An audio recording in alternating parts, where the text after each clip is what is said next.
1 अप्रैल से यूपीआई का नया नियम लागू हो चुका है। ऐसे में कई यूपीआई यूजर्स के लिए यूपीआई ट्रांजैक्शन करना भी बंद हो सकता है।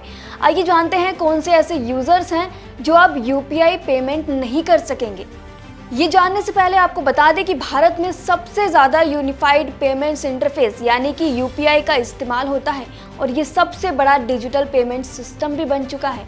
किसी को भी आसानी से पेमेंट के लिए यूपीआई को जाना जा रहा है। हालांकि इसकी मदद से कई फ्रॉडस्टर्स फ्रॉड भी कर रहे हैं। ऐसे में national payments corporation of India users की सुरक्षा का ध्यान रखते हुए समय समय पर नए नियम व अपडेट जारी कर रहे हैं। सबसे पहला आपको बता दें, जो लोग अब यूपीआई पेमेंट का इस्तेमाल नहीं कर सकेंगे वो लोग हैं जिनका लंबे टाइम तक नंबर बंद है। जी हाँ, नए नियम के तहत यूपीआई यूजर्स ऑनलाइन लेन देन नहीं कर सकेंगे। लंबे समय से जो फ़ोन नंबर बंद हैं या कहें कि इनएक्टिव मोबाइल नंबर यूजर्स के लिए यूपीआई पेमेंट बंद हो गई है। दरअसल बैंक से लिंक नंबर अगर लंबे समय से एक्टिव नहीं है तो यूजर्स के लिए यूपीआई का इस्तेमाल करना भी मुमकिन नहीं होगा। बैंक से इनएक्टिव फ़ोन नंबर के जुड़ने पर बैंकिंग सर्विस पर भी असर पड़ सकता है। गूगल पे, फोन पे और पेटीएम जैसे डिजिटल पेमेंट ऐप से लेन देन नहीं कर सकेंगे अब आप। इसके लिए रजिस्टर्ड मोबाइल नंबर का एक्टिव होना भी ज़रूरी है। इनएक्टिव नंबर से पेमेंट नहीं की जा सकेगी।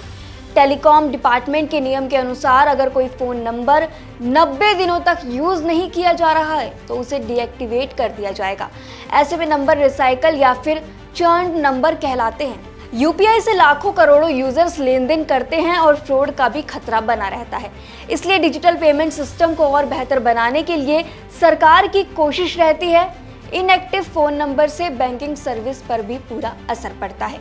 इसलिए ज़रूरी है कि अपने बैंक से एक्टिव नंबर को कनेक्ट रखें, साथ ही यूपीआई पेमेंट के लिए भी एक्टिव नंबर ही यूज़ करें। अगर आपका नंबर लंबे समय से इनएक्टिव है तो आप फ्यूचर में यूपीआई पेमेंट नहीं कर पाएंगे। इसके साथ ही आपको अप्रैल महीने के पहले ही दिन से देश में कई बड़े बदलाव भी लागू कर दिए गए हैं। इसमें एलपीजी सिलेंडर की कीमतों की कटौती से लेकर नए इनकम टैक्स स्लैब भी शामिल है। चलिए फटाफट से इन बदलावों को भी बता देते हैं। पहला बदलाव है एलपीजी के दाम घटने का। 1 अप्रैल 2025 को ऑयल एंड गैस मार्केटिंग कंपनियों ने एलपीजी सिलेंडर प्राइस में अपडेट किया है और साथ ही कटौती भी की है। इसके बाद अब दिल्ली से मुंबई तक सिलेंडर के दाम घट गए हैं। IOCL की वेबसाइट के मुताबिक 19 किलोग्राम वाले कमर्शियल गैस सिलेंडर के दाम अब घटा दिए गए हैं और दिल्ली में ये 41 रुपये से घटकर 1762 रुपये तक पहुंच गया है। इसकी कीमत पहले आपको बता दें कि 1803 रुपये थी, जबकि कोलकाता में इस सिलेंडर की कीमत 44.50 रुपये तक सस्ती की गई है।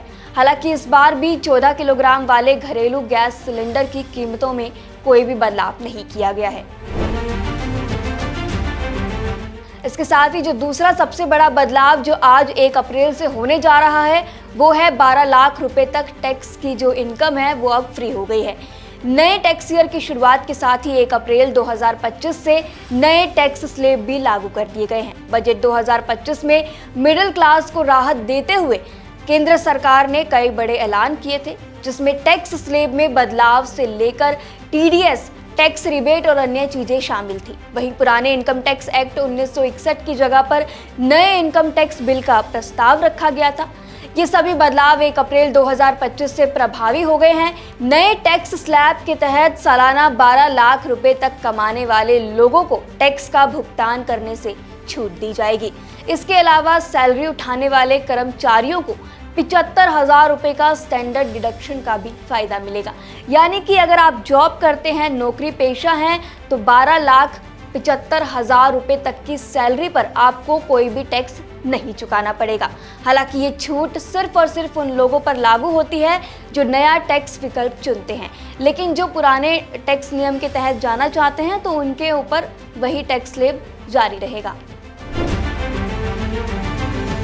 इसके अलावा भी देश में कई बदलाव 1 अप्रैल 2025 से लागू हो रहे हैं। इसमें कई कंपनियों की कार खरीदना महंगा हो रहा है, क्योंकि पहली तारीख से ही इन कंपनियों ने अपने कारों में दाम बढ़ाने का ऐलान किया है। इस इजाफे के पीछे कंपनियों ने इनपुट कॉस्ट और कच्चे माल की कीमतों में इजाफे की वजह बताया है। इसके अलावा ऑपरेशनल कॉस्ट का भी हवाला दिया है। जिन कंपनियों की कारें महंगी हो रही हैं उनमें मारुति सुजुकी भी शामिल है, जिसमें 4% की बढ़ोतरी होगी। फिर टाटा मोटर्स, किया जिसमें 3% की बढ़ोतरी, हिंडई जिसमें 3% की बढ़ोतरी, महिंद्रा जिसमें भी 3% की बढ़ोतरी और रिनोल्ट जिसमें 2% की बढ़ोतरी शामिल है। इसके साथ ही रिपोर्ट्स के मुताबिक कई हाईवे पर टोल टैक्स की दरें भी बढ़ाई जा रही हैं।